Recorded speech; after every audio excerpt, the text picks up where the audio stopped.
មាសនៅតែបន្តធ្លាក់ចុះអ្នកនរគ្នាបើទោះបីជាមានការកើនឡើងទៅវិញខ្លះក៏ដោយបាទអញ្ចឹងយើងឃើញថាតម្លៃហាងឆេងមាសបាទតាំងពីសប្តាហ៍មុនចូលមកដល់សប្តាហ៍នេះតម្លៃហាងឆេងមាសនៅតែបន្តស្រុតចុះអញ្ចឹងទី1តាក់ទងទៅនឹងសង្គ្រាមបាទនៅមជ្ឈិមបូព៌ាដែលជះឥទ្ធិពលខ្លាំងមែនទែនទៅដល់ទីផ្សារហាងឆេងមាសផ្ទាល់តែម្ដងបាទអញ្ចឹងសម្រាប់បច្ចុប្បន្ននេះបាទតម្លៃហាងឆេងមាសនៅលើទីផ្សារអន្តរជាតិបាទកំពុងតែជួញដូរនៅតម្លៃ$4060នៅក្នុងមួយអោនបាទឬស្មើនឹង$4890ក្នុងមួយតម្លឹងអញ្ចឹងយើងឃើញថាហាងឆេងមាសនៅតែបន្តបាទធ្លាក់ចុះក្រោម$5000នៅក្នុងមួយតម្លឹងសម្រាប់តម្លៃហាងឆេងមាសនៅក្នុង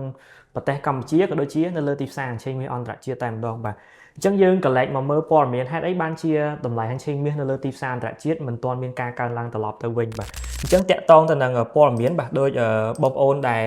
បានដឹងបាទអញ្ចឹងបច្ចុប្បន្ននេះបាទសង្គ្រាមនៅមជ្ឈិមបូព៌ាគឺជាកត្តាមួយដែលជះឥទ្ធិពលទៅដល់ទីផ្សារយើងឃើញថាកាលពីថ្ងៃសៅរ៍អាទិត្យនោះបងប្អូនបាទមានការវាយប្រហារគ្នាទៅវិញទៅមកបាទខ្លាំងមែនទែនរវាងសហរដ្ឋអាមេរិកជាមួយនឹងអ៊ីរ៉ង់អាមេរិកបើកការវាយប្រហារទៅកាន់មូលដ្ឋានកងទ័ពក៏ដូចជាកន្លែងដែលអ៊ីរ៉ង់ផលិត drone បាទក៏ដូចជា missile ហើយរីឯអ៊ីរ៉ង់បាទឆ្លើយតបជាមួយនឹងការបាញ់ missile ទៅកាន់សម្ព័ន្ធមិត្តរបស់សហរដ្ឋអាមេរិកដែលអ៊ីរ៉ង់ជឿជាក់ថាបាទប្រទេសទាំងអស់ហ្នឹងគឺមានមូលដ្ឋានកងទ័ពរបស់សហរដ្ឋអាមេរិកបាទមានដូចជាប្រទេសគុយវ៉ែតបារ៉ែនក៏ដូចជា UAE បងប្អូនបាទអារ៉ាប់រួមបាទប្រទេសអារ៉ាប់រួមអញ្ចឹងបញ្ហាបច្ចុប្បន្ននេះបាទគឺដាក់សម្ពាធទៅដល់តម្លៃហាងឆេងមាសឲ្យមានការសុទ្ធចុះរីឯតម្លៃប្រេងមានការកើនឡើងហើយអ្នកនរគ្នាប្រកាសជាឆ្ងល់ថាហេតុអីបានជាតម្លៃមាសបែរជាធ្លាក់ចុះកំឡុងពេលសង្គ្រាមកាន់តែតានតឹងទៅវិញបាទអញ្ចឹងខ្ញុំអាចនិយាយបានថាទី1បាទតាក់ទងទៅនឹងការកើនឡើងនៃតម្លៃប្រេងអ្នកវិនិយោគិនគឺភាគច្រើនពួកគាត់ព្រួយបារម្ភអំពីការកើនឡើងនៃអតិផរណាបាទអញ្ចឹងបើសិនជាកាលណាអតិផរណាកើនឡើងបាទធ្វើឲ្យលុយដុល្លារក៏កាន់តែរឹងមាំដូចគ្នាបងប្អូនបាទហើយមួយទៀតបាទតាក់ទងទៅនឹង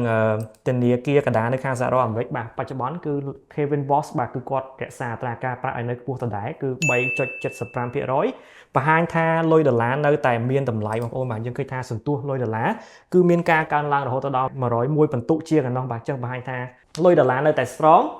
រុញចាយតម្លៃហាងឆេងមាសបាទមិនទាន់មានការកើនឡើងត្រឡប់ទៅវិញទេបើទោះបីជាបាទបញ្ហាសង្គ្រាមនៅតែមានភាពតានតឹងក៏ដោយអូខេអញ្ចឹងនេះគឺជាបញ្ហា snow បងប្អូនបាទតម្លៃមាសមានការកើនឡើងទៅវិញលុះត្រាតែបាទទី1តាក់ទងទៅនឹងអត្រាការប្រាក់របស់ធនាគារកណ្ដាលបាទកាត់អត្រាការប្រាក់ទើបមានការកើនឡើងត្រឡប់ទៅវិញពីព្រោះខ្ញុំមើលឃើញថាបច្ចុប្បន្ននេះបាទហាងឆេងមាសធ្លាក់ចុះដោយសារតែសន្ទុះនៃប្រាក់ដុល្លារ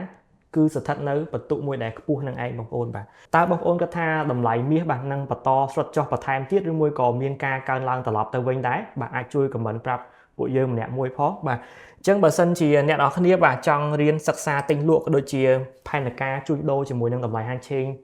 មាសអន្តរជាតិផ្ទាល់បាទអាចធ្វើការតំណាក់មកកាន់ក្រុមការងាររបស់ AlphaGo Future របស់យើងបានដើម្បីសួរនាំអំពីព័ត៌មានលម្អិតបាទតាក់ទងទៅនឹងការជួញដូរជាមួយនឹងតម្លៃហាងឆេងមាសបាទកំឡុងពេលព័ត៌មានបែបនេះឯងបាទ